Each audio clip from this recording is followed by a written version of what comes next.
Sardar Vallabhbhai Patel is also known as the Iron Man of India. It is just proper to say that Sardar Patel, in fact, created India that we live in.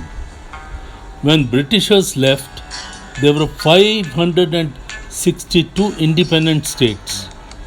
The British government had made different types of agreements and arrangements with these princely states. When partition took place, there were no agreements between the governments, Government of India and the Government of Pakistan, regarding the fate of these states. The British authority had kept it open for the states to decide for themselves, with the three options. 1. Join India. 2. Join Pakistan. 3. Remain independent. Now it is difficult to imagine the state of India if these 562 states would not have joined the Union of India. The partition of the country, which had created India and Pakistan in the East Bengal as well as West Punjab, was very disruptive. The transfer of population of around 50 to 60 lakhs of people, of Hindus and Muslims on both the sides, had created a disaster. Peaceful settlement of Hindus, refugees from both these areas was a daunting task. Sardar Patel's indomitable will and colossal courage were instrumental in successfully resolving these mammoth tasks. But this is not all. There were intermittent riots in various states. What was most annoying and disturbing to Sardar Patel was the strikes by the labor. These were organized by the left parties, but nothing deterred him a bit. In fact, he would rush to the place of trouble and find a solution. His unshakable determination made it possible.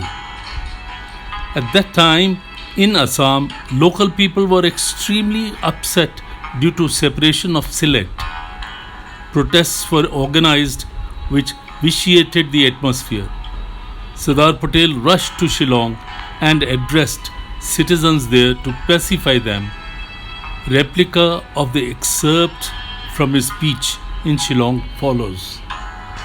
He starts his speech thus: I desire to see for myself after 22 years the progress which Assam had made during this period.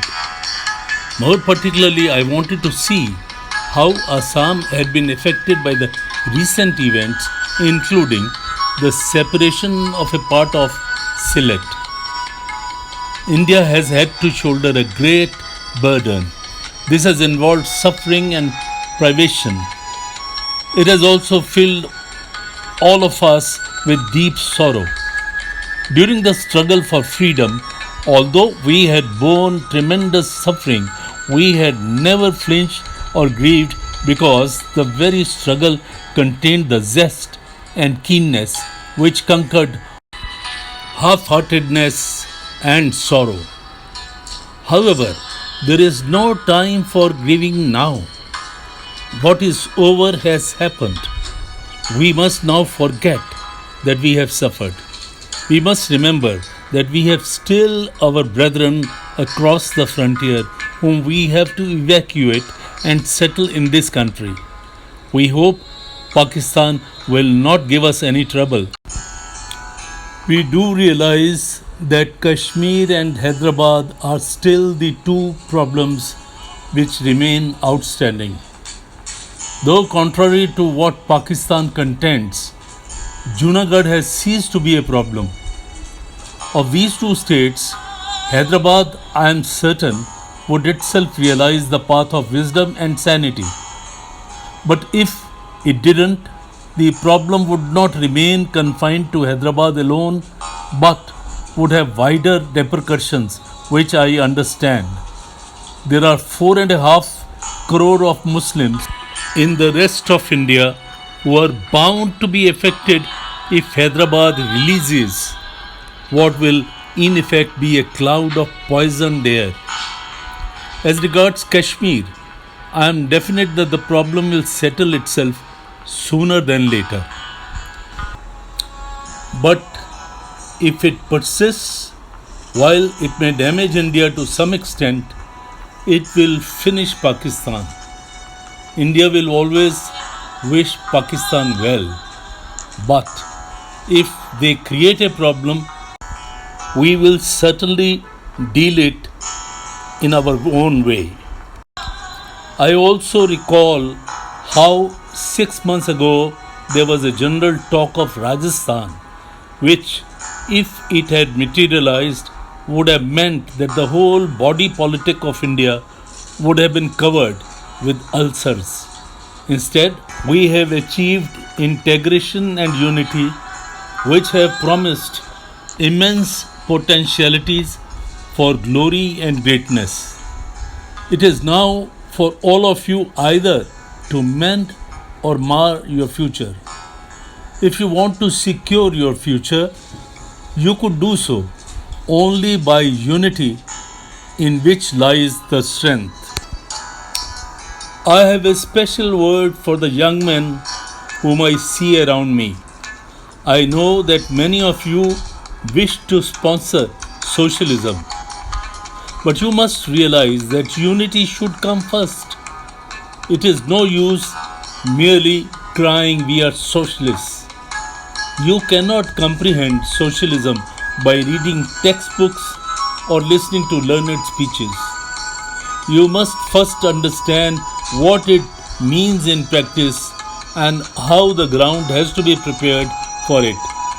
You must realize how long England took to become a socialistic, and America doesn't even talk of it now. They say that I am a friend of rulers and the capitalists, but I am a friend of the Harijans, the poor, and the tribals. I am also a friend of the socialists. Unlike many who indulge in the parrot cry of socialism, I have no property of my own. Before you talk of socialism, you must ask yourself how much wealth you have created by your own labor. If you have created nothing, the parrot would have flown and the cage would be empty. Some people feel that they can settle all the problems by wielding the big stick and by reciting the ad nauseum, the elementary ideas about socialism. They forget that it is not coercion or hatred, but it is affection and regard which would prove most effective. That is the divine way of doing things. You also have to look after the border of which you are the gatekeepers. It is a big responsibility, for it involves dealing with the enemies and welcoming the friends. The natural scenery is an asset to your province. There may not be very loftiness of the buildings in Calcutta, but the wealth that you have is matchless. Finally, I wish you create in Assam a model for the rest of India. I hope that during the coming few years, I shall see something of what you accomplish to this end. In your achievements, I shall find the noblest gesture that could ever be the luck of any individual to receive.